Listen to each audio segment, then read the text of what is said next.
بلکہ یہی نہیں 1,24,000 انبیاء اور رسول جتنے بھی آئے ہیں سب کے اوپر ایمان لاؤ، تبھی تم جنت میں جا سکتے ہو، تبھی تم اپنے نبی کے ماننے والے کہلا سکتے ہو، تبھی تم امن و شانتی کے پیامبر ہو سکتے ہو، تبھی تم دنیا والوں کے لیے اسوہ اور نمونہ ہو سکتے ہو۔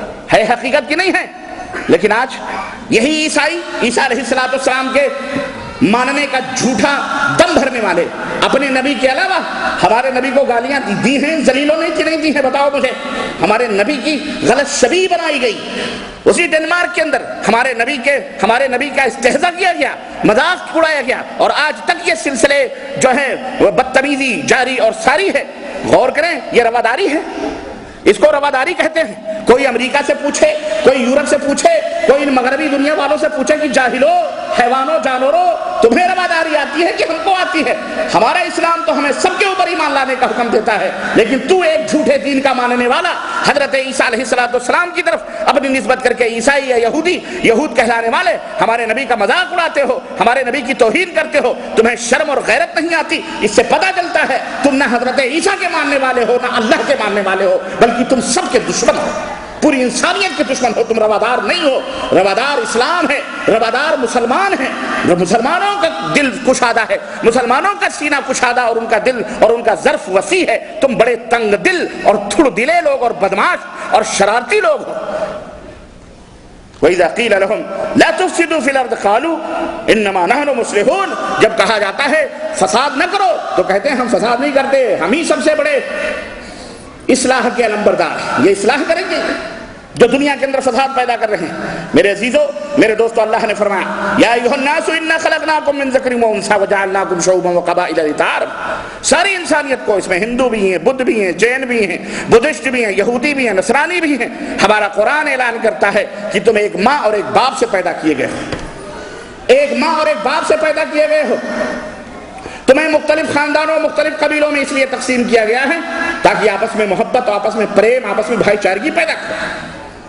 ان میں مشرکوں کا بھی جواب ہے، بھائی بھائی تھالی میں کھانا نہیں کھا سکتا، ایک بھائی اپنے بھائی کے ساتھ مل کر کے کھانا نہیں کھا سکتا، میاں بیوی بیٹھ کر کے ایک تھالی میں کھانا نہیں کھا سکتے۔ چھوت، قبائل تقسیم آپس میں ایسے ہیں کہ ایک خاندان دوسرے خاندان شادی نہیں کر سکتا، ایک برہمن شودر ذات نکاح نہیں، شادی نہیں کر سکتا۔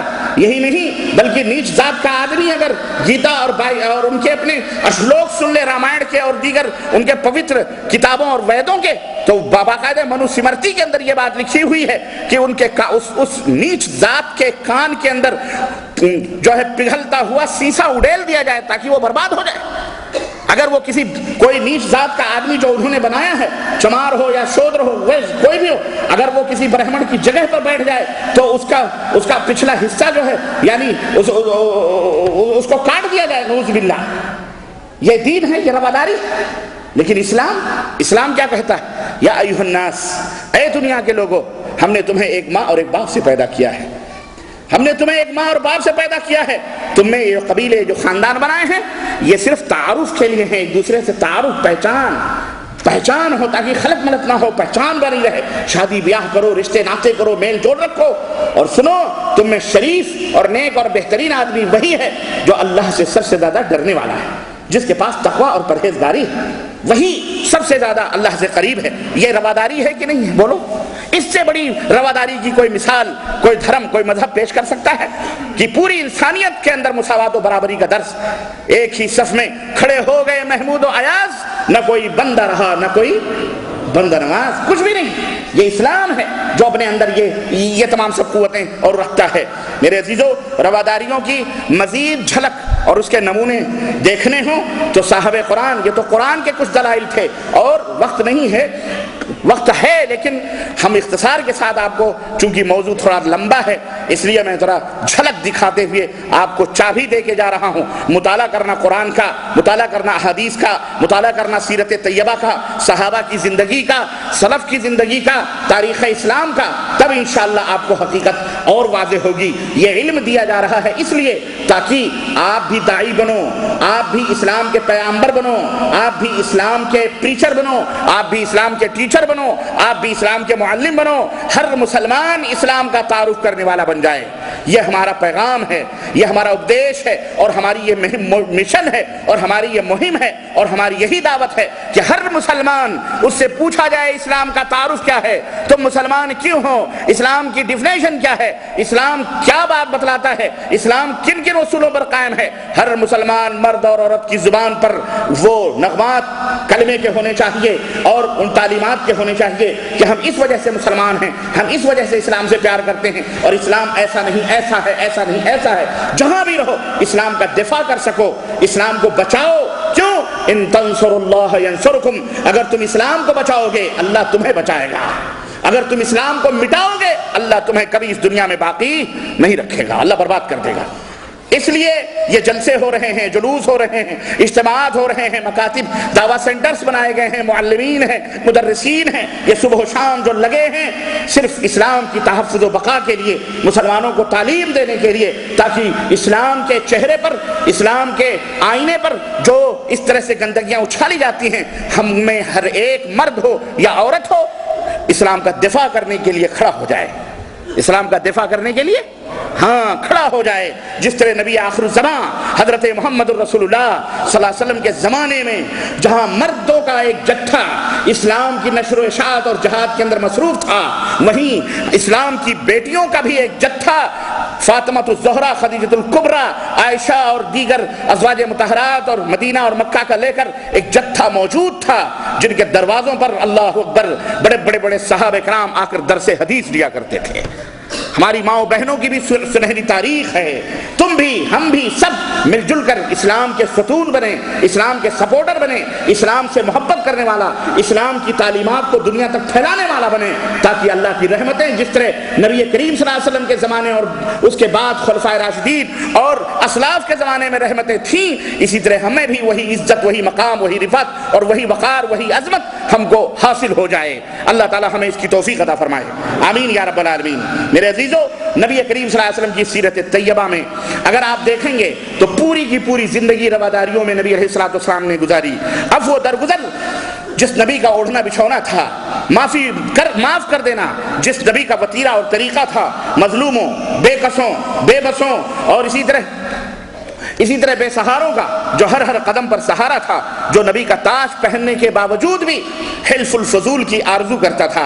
حلف الفضول یہ وہ معاہدہ تھا، یہ جنیوا اور امریکہ کا معاہدہ نہیں، یہ مشرکین مکہ کا وہ معاہدہ تھا جو مظلوموں کی مدد کے لیے تمام قبیلے ایک گھر میں جمع ہو کر کے انہوں نے معاہدہ کیا تھا کہ اگر کسی مظلوم کی کوئی ظلم کرے گا یا ہمارے خلاف یا کسی مظلوم کے خلاف کوئی ظالم آ کر کے اگر ان کے اوپر ظلم کرے گا تو ہم سب مل کر کے اس کا دفاع کریں گے۔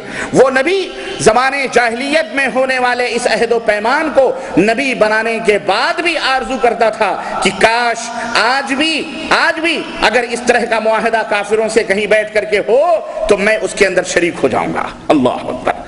وہ امن کا پیغامبر، وہ امن کا داعی، وہ امن و سکون کا رؤوف الرحیم، آج اس کے بارے میں یہ حیوانات کی پوجا اور پرستش یا پتھروں کو کا اسٹیچو بنا کر پوجنے والے آج اس نبی کو موجودہ یہ درندہ صفت لوگ جن کے دامن خود انسانیت کے خون سے داغدار ہیں اور جو اللہ کے غدار ہیں، وہ اس عظیم رؤوف الرحیم نبی کی شان میں گستاخی کرتے ہوئے یہ کہتے ہیں کہ محمد خونخوار تھے، استغفر اللہ، محمد نے تلواروں کے ذریعے سے اپنے دین کو پھیلایا، استغفر اللہ، محمد غیر جانبدار تھے، محمد غیر روادار تھے۔ ان کو کہتے ہوئے یہ حیا اور شرم بھی نہیں آتی ہے۔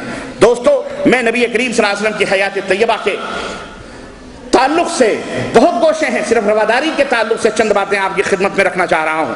یاد کرو صلح حدیبیہ کو وہ واقعہ کہ نبی علیہ الصلوۃ والسلام تقریباً 14 یا 1500 آدمیوں کو یا اس سے کم و بیش آدمیوں کو لے کر کے مکہ عمرے کی غرض سے جا رہے ہیں۔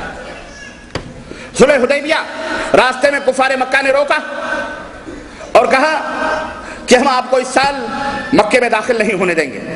انتقام کی قوت نہ تھی، جذبہ، جبکہ آپ صلی اللہ علیہ وسلم کے ابرو پر اشارے پر صحابہ کرام جان دینے کے لیے خود تیار تھے، لیکن اللہ کے نبی نے مصلحت سمجھی، صلح ہو رہی ہے، عہد و پیمان لکھا جا رہا ہے، لکھا گیا۔ اللہ کے نبی نے فرمایا حضرت علی سے لکھو کہ من محمد رسول اللہ، محمد الرسول اللہ کی طرف سے یہ عہد و پیمان لکھا جا رہا ہے۔ ادھر سے جو عہد و پیمان لکھنے والا آیا تھا کافر، اس نے کہا کہ اگر ہم آپ کو رسول اللہ مانتے تو پھر جھگڑا کس بات کا ہے؟ ہم آپ کو تو رسول اللہ ہی نہیں مانتے، اس لیے یہ جو من محمد رسول اللہ، یہ رسول اللہ ہے، اس کو مٹاؤ، اس کو کاٹو، ہم آپ کو رسول نہیں مانتے۔ رسول کہیں انسان ہوتا ہے؟ رسول اور وہ بھی بشر، ایسا کیسے ہو سکتا ہے؟ اس لیے اس کو کاٹو۔ حضرت علی سے نبی علیہ السلام نے فرمایا کاٹ دو اس کو۔ اللہ اکبر۔ کہیں کہیں محبتیں بھی عجیب و غریب جلوہ دکھاتی ہیں۔ فرما برداری محبتوں میں کبھی کبھی شوخیاں بھی آتی ہیں، جہاں اطاعت و فرما برداری کا حجاب ختم ہو جاتا ہے۔ حضرت علی بن ابی طالب کہتے ہیں اللہ کے نبی، جن ہاتھوں نے آپ کا اس میں گرامی لکھا ہے، ان ہاتھوں کو یہ تاب نہیں ہے کہ ان لکھی ہوئی تحریروں کو اپنے ہاتھوں سے مٹا سکیں۔ ارے میں نے، دل تو دل ہے، دماغ تو دماغ ہے، ہم نے اپنے ہاتھوں سے جو کاغذ پر کرتاس پر لکھا ہے، ہم اسے بھی مٹانے کے لیے تیار نہیں ہیں۔ آپ رسول اللہ ہیں، ہم نہیں مٹائیں گے۔ دیکھیں انکار کر دیا، کہا نہیں اس میں ہم نہیں مانیں گے اس کو۔ اللہ کے نبی صلی اللہ علیہ وسلم نے حضرت علی سے کہا نہیں تم نہیں مٹاؤ گے، مجھے بتاؤ، چونکہ آپ امی تھے، پڑھنا لکھنا نہیں جانتے تھے۔ آپ نے فرمایا وہ لفظ کہاں ہے رسول اللہ کا، مٹاؤ، بتاؤ۔ حضرت علی نے انگلی رکھی، کہا یہ رسول اللہ لکھا ہے۔ اللہ کے نبی نے قلم لیا، اس کو مٹا دیا، کہا ٹھیک ہے یہاں لکھو محمد بن عبداللہ، ٹھیک ہے۔ دیکھیں صلح ہو رہی ہے۔ چاہتے اللہ عز و جل کی قسم ہے، ایک اشارے پر ان عہد و پیمان کرنے والے جو دو چار آئے تھے، تکا بوٹی اڑ جاتی کہ نہیں اڑ جاتی؟ بولو۔ لیکن رواداری کا ایک سچا نمونہ دیکھیں آپ۔ اس نبی کے بارے میں یہ کہا جا رہا ہے کہ تلوار کے ذریعے اس نے اسلام کو پھیلایا ہے۔ ایک مثال ہو تو میں پیش کروں، سنو۔ اس کے باوجود بھی معاہدہ لکھا جا رہا ہے، اس سال آپ یہیں سے واپس جائیں گے، حج نہیں کر سکتے۔ آئندہ سال آپ آئیں گے تو تیر اور تلوار بے نیام نہیں ہوں گے، نیام میں ہوں گے۔ سب سے سخت ترین معاہدہ جو صحابہ کرام کو شاخ گزرا جس پر، وہ یہ تھا کہ مکے کا اگر مدینے کا کوئی اگر آدمی بھاگ کر ہمارے پاس آئے گا پناہ لینے کے لیے، ہم اسے واپس مدینہ نہیں جانے دیں گے، لیکن مکے کا اگر کوئی آدمی بھاگ کر مدینہ آئے گا تو آپ کو اسے واپس کرنا پڑے گا۔ یہ کتنی بڑی ناانصافی کی بات ہے۔ چت بھی ان کی، پٹ بھی ان کی۔ نبی علیہ السلام نے کہا کوئی بات نہیں۔ اللہ اکبر۔ عمر بن خطاب جیسا غیور بہادر، اللہ اکبر، فوراً تلوار کے ہتھے پر ہاتھ لرز اٹھے اور جلال آ گیا، اور برجستہ اللہ کے نبی سے کہا کہ کیا آپ اللہ کے رسول نہیں ہیں؟ سیدھا کہا اے اللہ کے رسول، کیا آپ اللہ کے رسول نہیں ہیں؟ اللہ اکبر۔ بغاوت کا خدشہ دیکھیں آپ، بغاوت کا خطرہ دیکھیں آپ۔ عمر بن خطاب زندگی بھر اپنے اس گستاخانہ کلمے پر شرمسار ہوتے رہے، اس کے لیے انہوں نے اللہ سے معافیا مانگی، توبہ کی، روزے رکھے، نمازیں پڑھی کہ میں نے یہ جملہ کیسے کہہ دیا تھا۔ کہا کہ آپ اللہ کے رسول نہیں ہیں، اتنا گر کے آپ صلح کر رہے ہیں، اشارہ کریں، مکے کی اینٹ سے اینٹ بجا دی جائے گی۔ کیا سمجھتے ہیں یہ کتنا پاور اور کتنی طاقت ہے ان کے اندر؟ لیکن اللہ کے نبی نے فرمایا عمر میں اللہ کا رسول ہوں، میں اللہ کا رسول ہوں، اس میں کوئی شک نہیں۔